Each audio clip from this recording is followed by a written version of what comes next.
All right, go ahead. What's up, y'all? This is CJ Finley, and I'm on Your Superior Self. CJ, man, throwing that y'all in there. Like, I love that, brother. Where are you at right now? You in Texas? Austin, Texas. Yes, sir. How you doing, man? Very well. It's been a wild ride past couple years, but I think I'm finally in a place where know where I want to go with my life, and that's a very blessed feeling, I feel like. Hmm. Well, you've had a little bit of a rough ride there. Why don't you go talk about that? Like, um, where you're at now and where did you start? Yeah, so a little bit of my background. Born and raised on the East Coast. I grew up in New Jersey and went to school for engineering, and normal journey that I think I'm 31, a lot of people my age have followed along with is we were sold, go get your college degree and life will be great. On the same time, seeing kind of our parents work 30 to 40 years in corporate jobs and then not really being happy or fulfilled with their own lives. So same thing happened to me, get into my engineering career and start realizing that I don't want to sit at a desk all day. I'm meant to be doing more on earth. And unfortunately, at the same time, I was also sick, dealing with celiac disease and a couple other digestive issues that somebody in their early 20s shouldn't be dealing with. And it was kind of an eye opener for me. The biggest eye opener was when I saw my grandfather pass away, and then got the chance to hang around some other family members that also had some health issues. And in my mid 20s, immediately I started realizing, like, wow, like if I don't change my habits and I change my lifestyle, that could be me. And I don't want that to be me. Couple that with my wife, her father died in a spin class at Hmm. age 53, and he was in really good shape. And that was an eye opener for us to say, hey, it's not just what's on the outside of your body. Like, you need to be checking what's going on the inside of your body. So long story short, that story kind of coupled with I had a passion for helping people in the personal training world.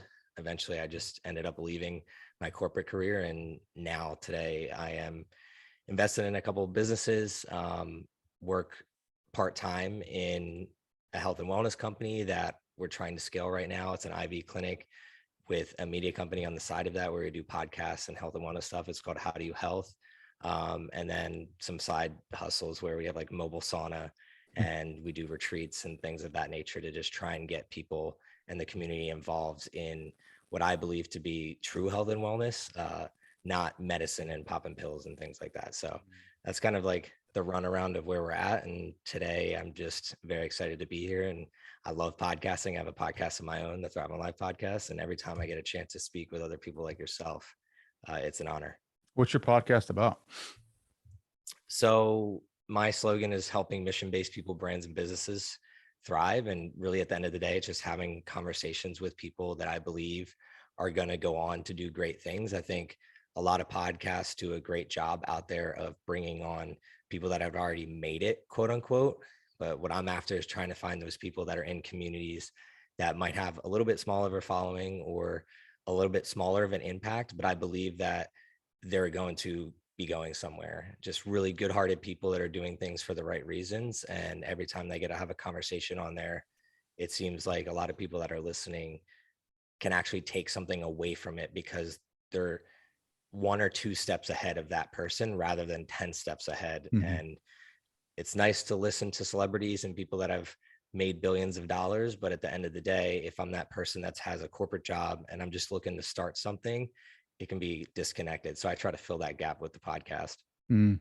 We'll talk about that, right? Like leaving that corporate job to go after your dream, essentially. Like it took balls, right? I mean, it's not something I don't know what your circumstances were. Like if you had, I don't know if you have kids or not.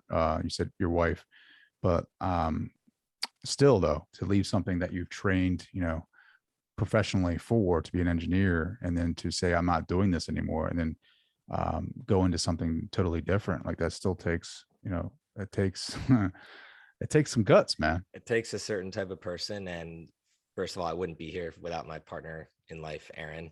We're hoping to have kids in the future. And one of the reasons that I did quit was forward thinking and thinking about my kids. Unfortunately, my father wasn't always able to be at the sporting events and at all the things that we did because he was supporting the family. And I remember that vividly. And while he was the one helping us put the cleats on our feet, financially, he wasn't always to see like what those cleats were achieving. And I want the opposite for myself. And really the only way to kind of find that freedom is to own things. And I learned that kind of in my mid 20s. And couple that with, I think naturally, sports taught me growing up. Um, they were on the side of scholastic work. So when I got to my corporate job, the 8 to 5, 9 to 5, I honestly was like, what do I do with my time? That's what I started thinking, because I was so used to, like, when I was in college, training either prior to class or after class. So I had like 12, 14, 15-hour days. And when it changed to like an 8-hour day, 10-hour day, I kind of didn't know what to do with that time. And that's when I was already going to the gym and continuing to train. And people were just tapping me on the shoulder, like, hey, would you help me with my nutrition and my fitness and things like that? Started reading a ton of books on business and marketing and getting certified in training and nutrition consulting. And that's kind of like how I got technically into business. But before that, like as a kid, I was always shoveling snow and babysitting and mowing lawns. So I was doing entrepreneurial tendencies, and couple that with like I hated authority. The more books I read, I was like, oh, like being an entrepreneur is where I need to be sitting, and I'm going to thrive in that area. And anybody listening, for me, the hardest thing that was actually the problem was I was attached to the title and attached to the stigma of, oh, I went to school for an engineer. And when people ask me, what do you do? It was a very easy answer for parents or higher ups. Hey, I'm an engineer. And immediately, like, they let their guard down and they saw me as one of their own. Rather, as soon as I dropped that, I would go into environments and people would be like, the first question, what do you do? And I refuse to answer. Like at this point, it's just like, it's not about the title or what I do. It's about where I'm trying to go and the impact that I'm trying to make and how I show up as a human being every single day. And that was a tough thing to kind of sit with in the beginning of it, because you go from, I was in my early 20s, close to six-figure salary at a young age, to, okay, my first year of business making 20K. Like, you have to Mm. lower that ego because you're in build mode. You're not in extract mode. Yeah. Ooh, I love everything you're saying. So yeah, I really dislike that too, but it's like the culture, the society that we've grown up in. Um, we're so programmed to like lead conversations with, like, instead of identifying the person, like, finding out who the person is through what they do rather than who they are, right? Like getting to know that person, like, CJ, who are you, man? Like, what are you about? What turns you on, what fires you up? Instead, it's like you come into a social setting or a party or whatever, and it's like, first impressions are everything, right? Like that's what that's what we're taught. So it's like the way you look, the way you present yourself, nonverbal communication. And it's like, you come up and you see, you're starting to attract to that certain person, and you come up and you shake their hand and you say, hey, what do you do, man? What's your name? What do you do? It's like, we're just programmed, right? Like that isn't what, in my opinion, right? Like I am going back to school, and I'm studying positive psychology, and it's just like, it's all about well-being. It's like, it's on a whole nother level.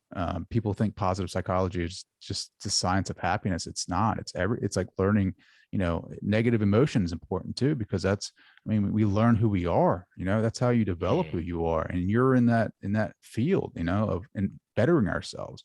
You can't find out who you are unless you know where you've been. And sometimes it's a dark place, and it's okay. You I can leverage, love that.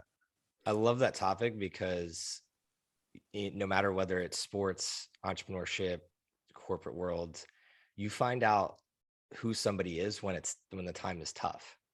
Mhm. When your team is down 2-0 and you only have 20 minutes left, who are the players that are continuing to show up and fight to try and win? Who are the employees that are still going to grit it out? Who are your friends and your family and your business partners around you, that when there's a bad day, how are they responding to that bad day? So I love everything that you're saying about that. And it was definitely, that was another reason that for me, leaving that world was pretty easy for me, because a lot of people just were complacent and they would do whatever it took to not have bad days. So even if that meant mediocrity, versus I was the type of person that, like, I'm going to try and win. I want to play attack. And if that means that we're going to take some hits, so be it. At least life is going to be interesting at that point. And I think Sure. a lot of people don't have that view or that spunk. And if that makes them happy, that's cool. But it didn't make me happy. Well, the thing about sports is it's like the next thing towards, or the next possible simulation of like going to war with your brothers, right? Like that Mhm. for me, I played football and baseball, and it was like, we've gotten our asses beat plenty of times. And we've been on, not comparing football to war, but I'm saying like as as a person in my society and in my age group and not experiencing the armed services in any way, that's the closest thing that I can experience that brotherhood with, right? Like that coming in and battling it out with people that care about you just as much as you care about yourself, right? Like that want to see you do well, that you connect. It's not easy to do. I mean, you got to go through a lot of practices, a lot of hell to connect with people like that on that level. But you're right. You see people, especially in the business world, where it's like you turn that flame up on low and you start seeing people sweat, and it's like, man, dude, we're not even at 100 degrees yet, and you're sitting here like Yeah. you're getting ready to jump ship. Like, but it's that hedonistic point of view where you just want to search out pleasurable things for yourself. I, You want to feel the pleasure, you don't want to feel the pain. yeah. I have a specific story that you just reminded me of. We got smacked 4-0 when I played college soccer, and we get on the team bus, and coach is like, give me all your phones. No phones on the hour bus ride home.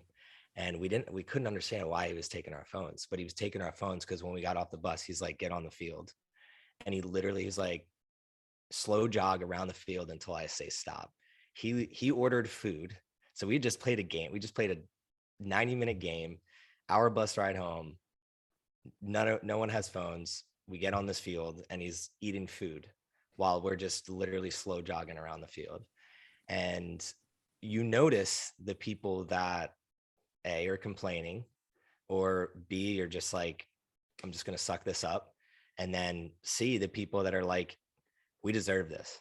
So you start seeing in that tough time the true colors of people. And again, there's no right or wrong in life. Like, you can go about your life however you want. But for me, it was a very big eye opener of like character, of who I think is going to succeed at anything just because of how they're responding to this one little, what I call fish tank Mhm. of a reality when that happened. And that when I got into my first job, I noticed that most of the people around me were complaining about different things, and I couldn't handle that situation. So that's where we sit today, where it's I get to control my destiny rather than somebody else telling me what my destiny should be. Sure. Well, even now, right? Like you see a lot of influencers online, and like, I don't, trust me, I don't have it all figured out, but it's like, trust me, I get to points where I'm like stressed out, and I'm like, I'm getting ready to tap out, but then I have to rely on those experiences of like, this is not tough. Like, this is just a moment, one moment in life where you feel like you got it worse than the next guy, and it's not. Like, you have no clue. It's all, it's relative. It's like your own perception of what reality is right now. It's like, it could be a whole lot worse, and it's like, just suck it up and push through. And that's the gift in it, right? Like that, you get to know, you get to see how tough you are, you get to see what you can get through. I mean, even the worst stuff that you can imagine, right? You get through that. People want to run away from it, they want to avoid it, they want to, again, going back to the hedonistic point of view, where you just want to go after the things that make you happy. And that's like a lot of the Instagram stuff that I watch is like, or not watch, but like, scroll through, is a lot of quotes about how to be tough. But then it's like, are those guys really tough? Have they been through that? You know what I mean? Like, you don't know. It's like, I was until you go literally just through talking it, about this earlier today with one of my clients. like, Yeah. you don't know how tough you are until you actually go through it. And then that's the badge of honor. Like, I don't need to post about that. Like, I'll post, like, I love mental health and mental well-being in general, living the good life, like Aristotle was talking about, living that medium, in the middle, not too high up on the horse, not too low. I mean, even Buddha said, the middle way. But we want to look for other people for the answers, and where the answer lies is within you. It's not external of you, it's within you. And you got to go through that fire, and get burned bad, and come out on the other end, and then you heal, and then you know what you're made of. I love it. Speak my language. But it's not easy, my friend, because when you're in that fire, man, you want to jump out. Yeah, nobody, it's it's tough for me because I am in my family, in my extended family, I'm the only one kind of going down this path, and I get asked a lot of questions on a daily basis, and it's tough for me to describe.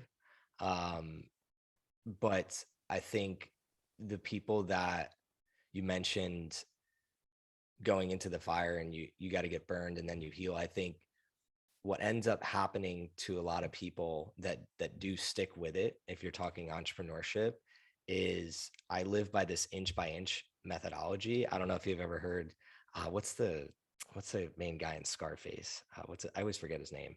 Al, Um, yeah. Al So he has Pacino. the what is it? Friday Night Light, the one movie, football movie, and he talks about the inches. Like you got to be willing to die for that inch. Mhm. And in entrepreneurship, I think it's a lot like that, where every single day is a new challenge, because as you start growing, if your business starts scaling, it's just new challenges and new things that are going to weigh you down. And the really good entrepreneurs, they learn to increase their stress tolerance and increase their ability to be burned for a longer period of time Mhm. without needing to like step out of that fire that you're talking about.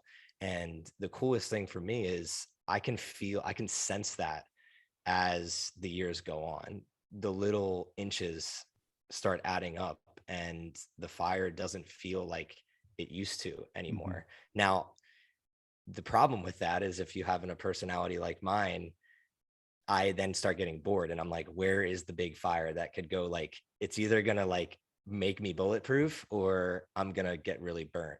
And that's what attracts it to me. There's a lot of people out there that might disagree with that mindset, but I like life to be like that. I like to feel all the feelings and at least know that I tried at the end of the day. And a lot of people out there don't realize what they're capable of because they're worried about getting burned by that fire Mhm. that you're describing.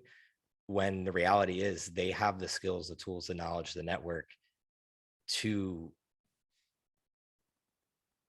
essentially come out of that fire unscathed. They're actually going to be stronger, I would say. Mhm. And most people don't have that optimistic view of it. They don't have that middle view that you're describing. It's always negative. It's Sure. always, this is going to collapse me or this is going to crush me or whatever they're making up in their mind. And that's where I see that you do a lot of, you're into philosophy and things like that. That's where that type of work is really important. Mhm. I wish it was taught more when we were younger because I didn't step into it until entrepreneurship. Oh yeah, man. A lot. I didn't real like, and a lot of people don't think like that. Like a lot of like, I started reading some Zimbardo's work, who's a psychologist, social psychologist, I think, and he talks about like the theory of time or something like that, where some people don't think about the future. Like people like, it sounds like you're very similar to me, where we're future oriented people, where we think about the future, in our present moment. Actions are geared towards the future, where a lot of people, I shouldn't say a lot, I don't even know what the percentages are, but there are people that are presently, like in the present right now, they can't see the future, so they're like only worried about the now. They're only worried about, and that's not a bad thing, right? But they're when it comes to their motivations or their actions, they can't see a year out. So they're only worried about what's happening right now. So when they're experiencing these troubles, they're only worried about getting out of it, because they don't think about long term. Does that make sense? Yeah. And I made a post today about being it before you become it. Because a lot of people say, I want to become, or I wish I could become. And for me, I look at the past, the present, and the future as all the same thing. Like the present is just the past decisions that we made over and over and over again to get us to this point, and the future is whatever habits and daily actions we take to lead us there. So my future is already almost written in stone if I take the actions that I know I can take every single day. And unfortunately, I'm huge into education reform. So if you looked at my content in the past, or if someone's listening, like I talk about education a lot, because I don't believe that our schooling system sets us up to even reflect on that. So it's like we go to a new grade every single year, and then you're just chasing the carrot all the time, and then you get to the end of the road, and it's you have a job for 40 years. So there's no time to really think back on, okay, like my life turned out the way that it turned out because of these small daily actions and habits. Most people are just living in the now because they can't afford to look back or look forward. They're so overwhelmed by the now, or unfortunately, a lot of people aren't as privileged just from the start of their life. They're worried about food or shelter or things like that, so they don't have the ability to really learn how to think about what their actions are doing from the past to the present to the future. So that's kind of how I've looked at my life. And I think a lot of people struggle also with, they live in the past or their future rather than now. And I want to make this very clear, because a lot of people struggle with anxiety and depression because they're thinking about either the past or the future. That's not what I'm talking about when I'm saying future thinking. When I think about the future, I'm looking at it from an optimistic, what actions can I take to improve my life and those around me sense, and what can I learn from my past. So I'm never really thinking about my past in a self-deprecating way of like, oh, I made this mistake. So for instance, for me, I used to drink a lot in college, and it cost me, like, I sometimes I think like, what if I'd started on this journey 5 years prior? Where would I already be at now? And instead of like getting upset with myself, I say, well, what if I did that? Okay, if I had started 5 years earlier, this is where I think I would be. But the reality is I started now, which is still sooner than a lot of other people out there. So the present now, because I decided to stop drinking and because I switched some of my habits, my future self and my future kids and my future friends and business partners are going to get a better version of me, solely because I looked back at my past and said, you know what, I kind of wasted those 5 years, but I'm going to stop right now and transition my life. And that's where a lot of people, like you had mentioned, just don't think like that. But I think a lot of it is just, we aren't taught. Nobody's taught. If your school doesn't teach you, a lot of people in underprivileged situations, like their parents are working a job or two and just not there to instill in them that mindset either, because they weren't taught that. Mhm. So a lot of my content is about waking people up to taking complete ownership over your life and thinking about your future as the present moment. You can be that person right now. If you want to get fit, all it is okay, you're the guy or girl that runs more, or goes to the gym more, cares about their nutrition more. If you want to be more intelligent, you're the person that reads more books, writes more, gets on more podcasts with other people, has more conversations. If you're the person that wants to be wiser, a lot of people think wisdom just comes from reading books and sitting there and doing nothing. No, wisdom comes from taking action and taking risks and failing and learning. That's how you're going to get really wise, and hanging around other risk takers that learned the hard way. So that's my view on that aspect of life, is just, you can be that person that you wish to become right now in a lot of ways. You might not have the $1 million, you might not have the big house just yet, or the things that you're after, but those things are just cherry on top anyway. The actual actions and the habits that you create, that's the real gold. Mm. Yeah. No, it's if you're doing it for the house and all the title, like you're already lost. Like you're not gonna it's not sustainable, right? Like I mean, because you're gonna get those things and it's gonna be empty. Because again, that's an external motivation. You know, that's coming from outside of you. It's not what is internally driving you. It's not that intrinsic motivation. When that intrinsic motivation is what is coming from your true self, it keeps you motivated to continue to go down that path when it gets a little sideways or it gets into a place where you lose track of the path itself and you don't know where to turn. It's that intrinsic motivation that's going to say, pick up the machete, let's go chop down some trees. Let's go find something. Let's make our own new path. Right. Yeah. It's that intrinsic motivation that helps you have the courage to like see the naysayers and not listen to them. Buddha said, to follow the path, you must be the path. And I'm paraphrasing that. But in order to be the thing that you want, you have to, or to find the thing that you want, you have to be it first. And that means you have to have that mindset of it's already yours, right? Like it's already yours. You have to be it to become it. And if you have that doubting mindset of like, I'll never achieve it, you're not gonna achieve it. Like everything you're saying, like Life will validate either side. yeah. If you're the person that believes you will become it, the law of attraction will bring that to you. If Mm-hmm. you're the person that doubts yourself, you will attract people that also take advantage of you and doubt you. It's a very real thing that I've experienced over my lifetime. If you don't believe in yourself, how can you expect other people to believe in you? You know what I mean? Like it has to start here first.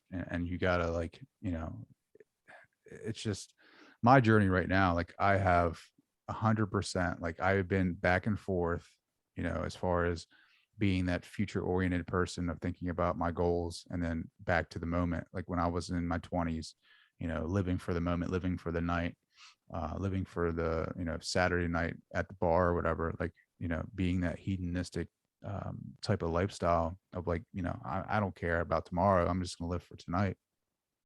But it's like this maturing over time and it's awakening over time. And like, I had kids, I got married, I had 3 kids. And even then I was still immature. Like as a young father, I was still immature, like, still, and I was working, I'm responsible, but still not seeing the bigger picture, not seeing the potential that's inside of me, not knowing about, you know, that the Buddhist teachings or philosophy or Aristotle or Plato or Socrates or any of these other figures. I went to college, never finished. I went to the University of Delaware and then I went to Salisbury University and quit my job and luckily I got a good, job where I made a career out of it.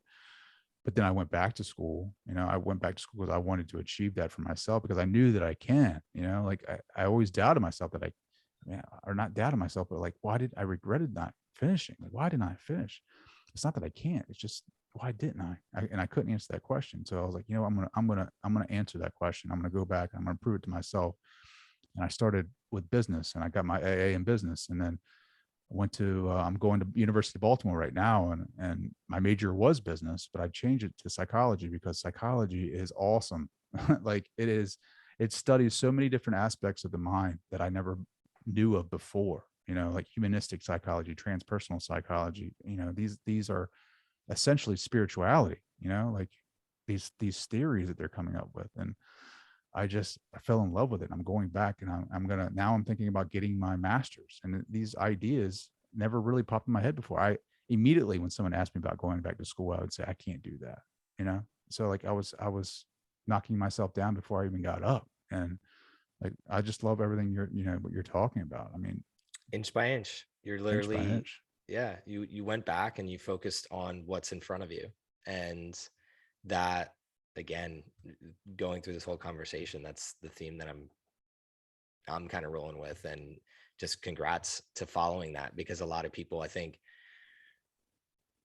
think when you're saying, okay, I can't do that, and when I'm trying to coach people up to help them do some things that they are having resistance against, it usually stems from they're trying to go from 0 to 100 rather 0 to 1. Mm-hmm. And when we go to 0 to 1, it's like, oh, I can do that. Like, dude, just show up and go back to school. Oh, I can do that. Just show up the first semester, see how it goes. Oh, I can do Fill out that. an application. Yeah, fill out an Right. application. That's Oh, what I I can do had to that. do. I Yeah, just fill out an application, and I had to take the maths that you don't get credit for, like yeah, yeah, I dude. had to do those. I had to go, like, luckily I got out of the writing, but I had to go take the test at the computer center or whatever. And like, yeah, dude, you got to take the, the ones that you don't have credit for. We got to take those before you get in the ones you get credit for. And I was like, all right, well, And whatever. how many podcasts have you done? So I scrolled through yours and like a lot. Yeah. And if I would have came to you when you started and said you got to do 1,000 podcasts, it's like, oh my God, there's no way, can't do that. And then it's like, just start. And then you get 10 in, and then you get 50 in, and then you get 100 in. You're like, wow, actually, I could probably I'm going to do 10,000 episodes one day in my lifetime. I'm going to get there just because you started that one. And like, so if you're really into philosophy, what is the philosophy, like, what is it about starting that is really the inhibitor to people? Because I think that is the real sticking point for no matter age, demographic, gender, starting anything and starting anything in that direction of where you really want to go is painstaking for most people. Like, I would say 9 out of 10 people don't go in that path. Because it's a lot of it that I've seen is because you're going to change. You're going to change who you are by taking that first step. Just by making the decision and doing that first step, you're changing who you are. And people around you don't get comfortable, are not comfortable with that, because they start questioning who they are. They start Mhm. saying, oh, like, well, Trey's doing that. Like, we're not going to be able to go drink beers. We're not going to be able to go watch football. Like, he's going to change on me. I don't want that. So I'm going to start hating on Trey or CJ for even thinking about going back to school, or even thinking about getting well, or even thinking about philosophy. Like, no, that's not who we are. That's not what we do. You see it all the time in small towns. Like, I'm from a small town, and I can tell you right now, it makes people uncomfortable when they see other people change, because it threatens their world. You know what I mean? Yeah, that makes, I mean, the tribalism makes a lot of Tribalism. sense. Yeah. That have you ever heard of, like, it's like riot consciousness? It's like when you get a large group of people, football games, right? You go to a football game, you go to sporting events, you get large amounts of people in one place packed together, and it's like one thing of consciousness, and they all start acting the same and very similar. Same thing with like smaller tribal areas where you're so close knit, you guys start thinking the same, you start acting the same. I mean, look at birds when they start flying together. Like, they are just in sync with each other, and they're flying, and they're like, how are they even moving together like that? They look like one bird up there. It is like something about consciousness that when you get together with a lot of people, you start doing some of the similar things. And when you change the script on people, like, they're like, I'm not comfortable with that. And or some people get kind of they kind of get confused and upset and anxious about, the first step, and then now what? Like, I'm not there yet. This is never going to work. So there's like a lot of different variables that come into play when people, taking that first step. But the one thing that I've seen most common is that people are scared to, because they don't know how their environment's going to change, the people around them, how they're going to accept that. It makes a lot of sense. Community and connection is one of the staples of being a human being. So if you can't see past that, then you're going to stay in that same. But the funny thing for me is, like, I've always operated on honestly the opposite, like that riot. Like, I am like claustrophobic, so it's like I don't want to go in the same path as everybody else, and that's what's created. There's a lot of cons to that as well, like growing up, getting in trouble and different things. But as I became an adult, I started realizing that um, the biggest struggle I think a lot of young professionals and a lot of people that go from 20s to 30s is in their 20s they were doing things to stay with their tribe, and then in their 30s they look back and it's, wow, I want to be a different person, but I just am scared, I don't know how, like, or my time's up, like I can't switch careers, or I can't switch my community, or I can't move to that new city. And I think you hit the nail on the head with a lot of it just stems from they've gotten ingrained in whatever communities that they're in or connections that they have, and they're afraid of what will happen to their environment, what would their life look like, and because they can't see it, ambiguity equals anxiety, and because their future is ambiguous, it just creates anxiety, so they just stay with the future that they know of in their head, even though that's not the future that they necessarily want. Mm, yeah. I just, we just put too much stock in other people's opinions about what we're doing, right? Like, I understand, like, but that's the whole journey. Is your experience is your experience. Like, no one else is going to be able to verify or tell you what's right for you. It's like you're going to have to go through a lot of decision making And it's going to be, sometimes it's the wrong decisions, but it's okay. I mean, what is failure, right? Like learning, it's just learning what not to do next, right? Or learning how to manipulate your decision and make it better. I mean, failure is a terrible word for it. It's more or less like, learning very slowly, I guess. I don't know, but um, I mean, my Iterate, reality, yeah, iteration. That's what I yes, like to use. It's yes, just yes. iteration. It's like your reality, right? Like you live in Yeah. your own world, you create your own environment. Like your perception, your of this reality right now is like your understanding of everything that's ever happened to you because of your experience. No one can ever tell you the different because it's been your CJ's experience. So same thing with mine. So when we try to ask for help from other people, yeah, it's cool to see what they have done and like maybe ask, how did you get from A to B? But it's not going to be necessarily the same journey because we're going to interpret that differently, if that makes sense. 100%. I Yeah. just I just think that's, a lot of people think that we can mimic, a lot of the self-help gurus are like, yeah, just find somebody who's done it and then do what they did. Yeah, that's cool. I mean, you can definitely, I can build something the same way that this guy built it, but the journey is going to be totally different.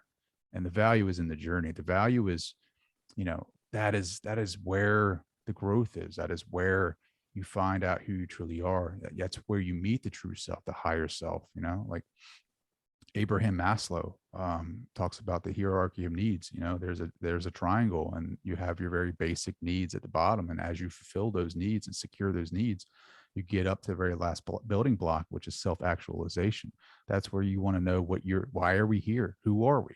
That's where you start getting the most value in your journey, because you're starting to ask those questions and you're finding out for yourself, I'm not just this body, man. Like I don't, there's consciousness out there. I mean, that's a whole nother rabbit hole, but it's, there's this thing that is called consciousness that we have no idea what it is. It does not derive itself from the brain.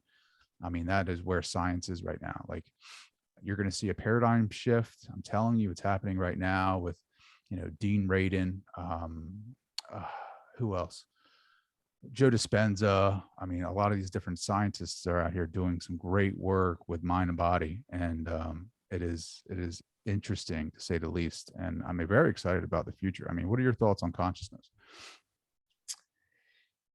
To tie it into what we were talking about before, the consciousness, the self-actualization that people start to have, you only get to that part, as you mentioned, like in Maslow's hierarchy of needs. Most people never get to that top tier. I think, going back, the biggest visualization that I have from this convo is the fire, is the you don't realize who you are until those tough times. And a lot of people, whether they believe this or not, we live in a day and an age where everything is kind of like, even those that are less privileged, like we have cell phones and we have the internet, and food can be delivered to your door. There's fast food on every corner. Like if you go back even just 50 years, that didn't exist. Like you had to walk to school 5 miles a day. Some people, you had to suffer every day in a lot of different ways. And today, most people's suffering is they don't like the tweet that somebody put up, or they don't like what somebody said on Instagram. That's what they get fired up about. Versus, if you're talking Maslow's hierarchy of needs, 50 years ago, you couldn't complain about that because you wouldn't eat that night if Mhm. you didn't do that 5 mile walk, or do your chores, or suffer by working 2 jobs to put food on the table for your family. We live in the time when, like, the most people ever have food, water, and shelter, even though the media will make you believe that it's the complete opposite. That's the world we live in. So if I'm thinking about consciousness, it's we've been stripped of our consciousness as humans because most people are distracted by the little things that we look at as needed for everyday life, but really they're distractions and they're luxuries that we used to not have. So the phone, luxury. This laptop that we're able to talk over, luxury. The mic that I have in front of me, luxury. These used to be only for few people, right? I was listening to Outliers today while I was on a, I don't know if you're familiar with like Whoop or Mhm. Aura Ring and things like that. So Whoop is here in town doing trials, and um, I was doing a run while they were like taking my heart rate and stuff like that. And I was listening to the book Outliers, and it talked about how in the 60s, like when tech started booming, computers, Bill Gates, Steve Jobs, and it talked about like how they got to where they got.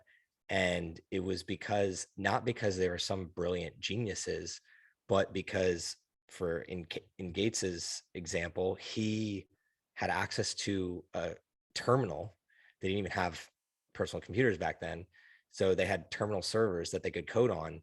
And he had access to one in eighth grade versus most people didn't even have them at their colleges. So as an eighth grader, he was coding. And when he got to college and was able to drop out because he was already 10 years ahead of everybody. Now, what people don't realize today is that we are so far, like if you're a kid and you have a phone, you are so far ahead of where even myself was at age 13. Like I didn't have a cell phone. I didn't have the internet. I barely had text messaging. I remember like 250 text messages. And now imagine, like, I'm young, I'm 31. Now imagine 10 years older than me. So the gap of what you have access to is astronomically higher. But what that caused is a larger gap between the person and consciousness. And it's unfortunate that society is going in that way, because I think it's going to create a lot of havoc. But for me, the journey to self-actualization has been talking about that fire and increasing that stress tolerance. When I got into business, it's one of those things where it's really hard, like building something from scratch and then having to hire people and manage expectations and manage personalities and grow. You constantly are reading because you don't know what the hell you're doing. As you're growing, you still don't know what the hell you're doing. So you have to continue to have meetings, sit down with people, have conversations like this. So you're actualizing every single day. You don't just go to the same job every day. You're doing 50 jobs a day and figuring out, how do you replace yourself? How do you write the SOPs to get people to be hired? How do you then teach somebody to hire the people for you? And then it's just nonstop. So you're actualizing in the work environment every day. And then you start saying, okay, how do I do this at an exponential level? Well, it has actually nothing to do with work and business, and more to do with me as a human being and looking within.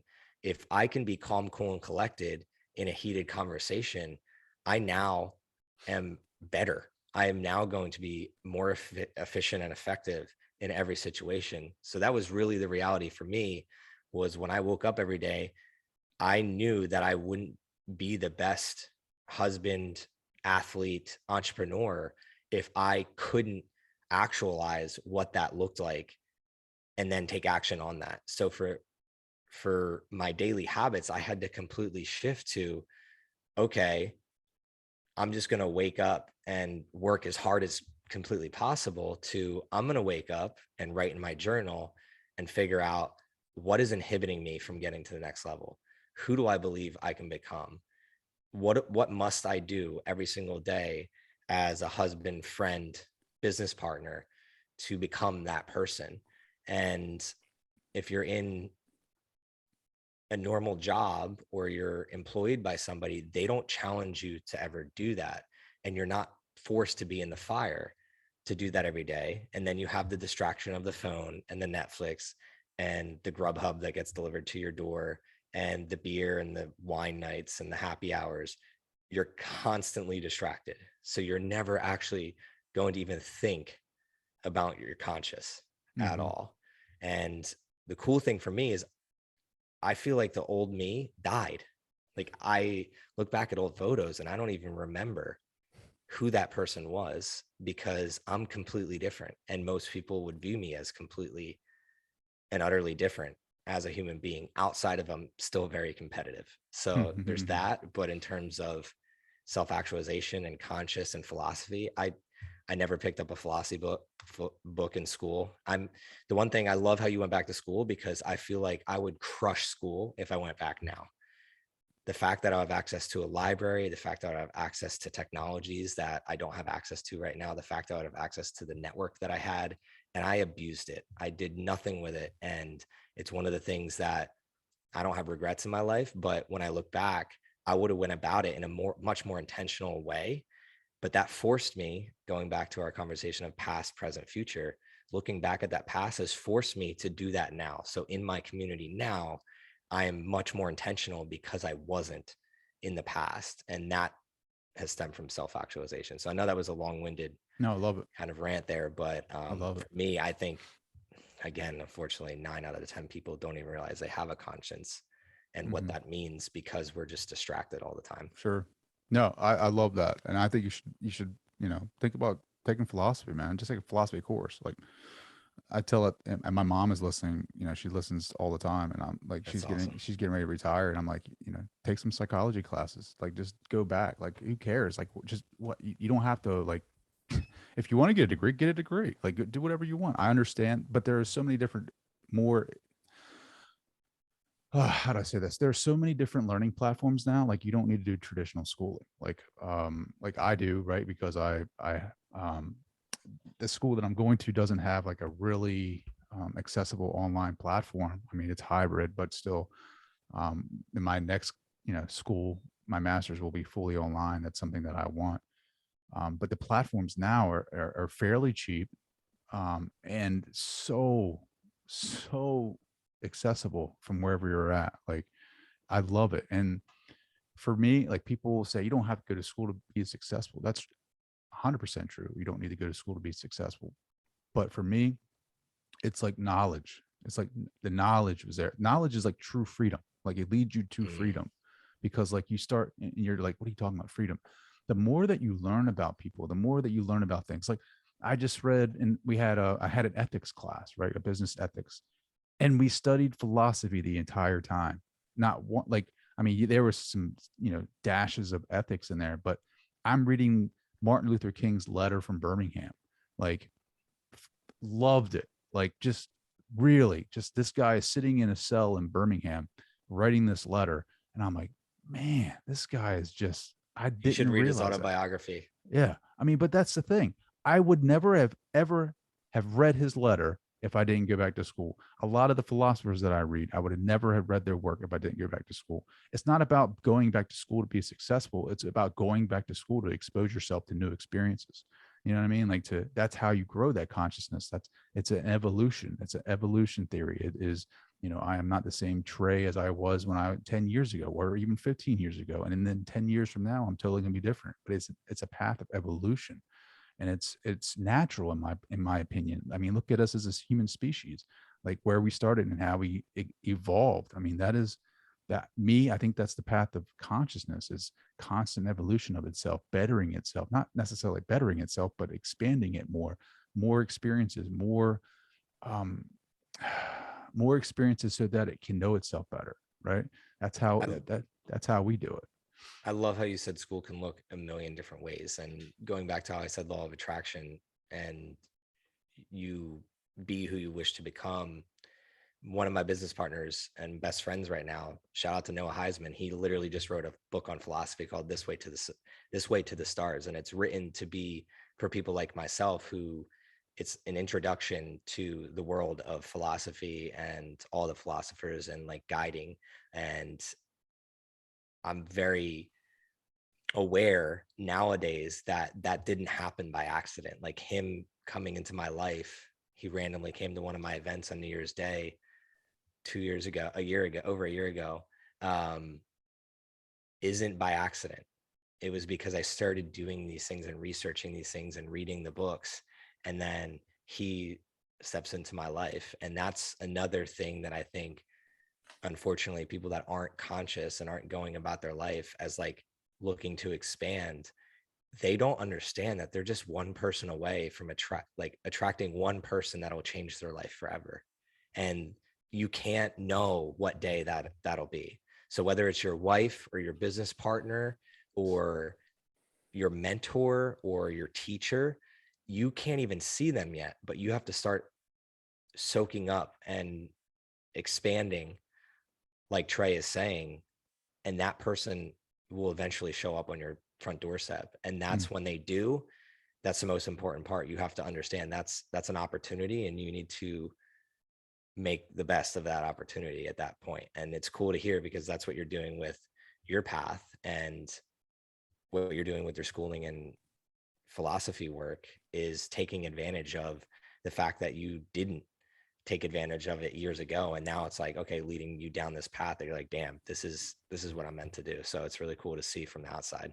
Sure, man. I appreciate. I like totally grateful for that. That's another thing that I've law of attraction. Like I get turned on and off by it. Like different times in my life where I'm like, law of attraction. When I first heard about it, I'm going to do it, and then it didn't work. And then like I'll hear somebody else's take on it, and then I'll do it, and then it didn't work or whatever.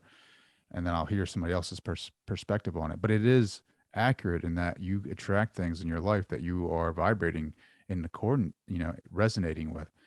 Um, the one thing that I've changed as far as how I attract things in my life is how grateful I am. Mm, Like true gratitude, not like writing in my journal or my gratitude journal about, oh, I'm thankful for this morning and blah blah blah. That's cool. Like you can do that, but I mean like true gratitude, like when you can be grateful for things that are going wrong in your life. You know what I mean? Like when things like shit hits the fan and you're in that fire and that fire is turned up to high heat, being thankful for being in that moment because you know damn well you're going to come out stronger. You know what I mean? You can't see it. You don't know when it's going to stop, but you know damn well when you come out, you're going to be a stronger person and being thankful for it and just being like whoever whoever your higher sources, and thanking them for this opportunity of growth. Like that's true gratitude. Like, and since I've like really just truly just I mean, it's been a week, right, that I've really gotten into this practice and it's been a game changer for me. Like, I mean, I can feel myself 100% more emotional about things and like being more connected to the moment. Like today I was playing catch with my kids and just being like, because it was nice out. Like it's been cold as balls over here on the East Coast and it's finally been nice. And I just was truly grateful for this opportunity to be able to, you know, interact with them at this level, and but appreciating that and looking back in my past and seeing the opportunities that I was not conscious of. But now, when you're grateful for that, you can go back to those moments and be truly grateful for that, regardless of what was happening. I don't know if that makes sense. it 100% makes sense because I'm the one who posed the talking about taking advantage of the opportunity. And if you don't know an opportunity is there because you're not grateful in that moment, then it's going to pass you by. And fortunately, I think in my life, I love my parents and they taught both me and my brother the value of hard work and understanding that everything can be taken from you at any given moment. Um, we grew up in a house that knew that we had things that other people didn't have, and we also didn't have things that other people did have. And it doesn't mean that we're on the right or wrong path. This is just life, and you need to continue to be grateful and kind and giving no matter where you're going to end up. So they did instill that in us, and it's one of my greatest blessings, I think, as I get older, to realize how they did. Because when you're a kid, you don't I didn't know what the hell they were trying to teach us. Like you're just a bratty, bratty kid that just wants to play ball or play video games or stay out late. And that's how you kind of go about life. And then as you mature and get older, like it's awesome to hear you talk about playing catch with your kids because like that's something that I hope to do one day. And I'm practicing the gratitude now so that when I get to that point, uh, I'm good to go. And I think I talk about death a lot on a lot of other pieces of content and on my own personal stuff. And it's been one of the so one of my tattoos is a heartbeat. And it's just a reminder that we need to make every heartbeat count. And I'm obsessed with time because most people go through their day looking at the clock, being like, oh, I can't wait till it's noon, or I can't wait till it's 5 p.m., or I can't wait till tomorrow. I can't wait till my vacation in 3 months. You might not ever get there. So, and that has happened close to me in my life. And it has made me realize that every morning I get to wake up and look at that sunrise, no matter what is going on, no matter the trials and tribulations that are ahead, because they are coming. I'm at a peak just because I woke up and I have shelter and I have a glass of water and food that I'm going to eat.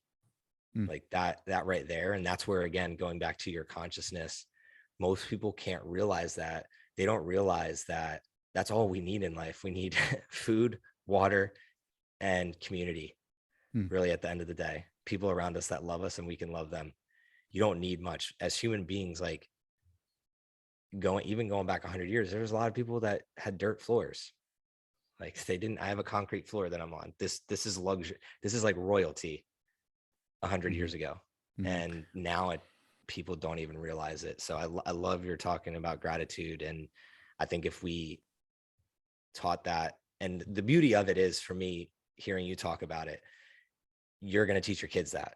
So the more that we teach our youth the principles that you're talking about and instill in them, the better our world is going to become. So we have to build a team, I would say, of people Mhm. that are doing that. At least that's what I'm trying to do. Absolutely. CJ, man, this has been fun. I would make this one recommendation. Uh, I just watched the documentary Happy. I think it used to be on Netflix. I don't know if it's on Netflix anymore. I think it might be on Amazon Prime or Tubi or whatever that is. It's called literally just Happy, and it talks about like cross cultural like research on people and what their definition of happiness is. Like it has this guy that's in India, and he lives in a shanty, like in this rundown part of India, and like there's a community of them, and they all love each other. Like he says, the best part of my day is coming home from work and just seeing my kid, and that's all he's talking about his house that is literally just it has like plastic over the top. It's a and he talks about the worst part of my life is when it's monsoon season because then we get wet. But outside of that, loves life. You know, there's just so many examples in that documentary of how we're just so materialistic and how, just because you have the nice house and big car and concrete floors doesn't mean you're happy. It's taking Yeah. time to really be appreciative of what you have in the moment and like showing that gratitude. And even Have, like with law of attraction, man, like being grateful for the things that are to come and like, whatever that goal is for you, being grateful that it's coming to you. have you ever heard? So Naval Ravikant has a saying, happiness is peace in motion. I know I'm not. That's awesome. Yeah. So one thing that I've tried my best to do, and I don't like the word try, but I couldn't think of another word there. I've done my best to do is find more peace in my life. If you find more peace and you're at peace with everything around you and yourself, then happiness is a byproduct Mm, of that peace, because we're not always going to be happy. There's going to be emotion, um, just innately, that spurs within us. But I think that I grew up not really at peace with who I was as an individual. And that's where the self actualization and looking into myself internally of what do I want out of life? What do I want every day to look like? And I have systems to do that, that I found more peace. And then because I found more peace, I just innately would look up, and just like you did with your kids, and just say, wow, I can't believe I'm here. This is, I never, and we started the podcast with me saying, y'all, I never thought a day in my life I'd live in a beautiful city like Austin, Texas. Never a day in my life. You said Texas to me as a kid. I'm like, I hate the Cowboys. I'm an Eagles fan. Like, that's all I would have thought about. Like, cowboy boots. I'm not wearing cowboy boots. So what are you talking about? But it's beautiful here, and there's beautiful people, and there's beautiful opportunities, and just like, yeah, it's just, I'm evolution, glad, my I'm happy friend. we're ending on one of my favorite topics of gratitude. Evolution, gratitude. Yes, sir. CJ, how can people talk to you or, talk to you, find out more about you, research you? Where can they get a hold of you? The easiest way is on Instagram at cj.finley. That's Finley. Yeah, cj.finley. Just shoot me a DM. I'm pretty good at responding. I'll probably respond with either a video or voice message. I try to do. Nice. CJ, man, thank you so much for joining. I'm thankful that we were able to have this conversation, my friend. Likewise, try keep doing what you're doing, and I'm excited to share this when it comes out.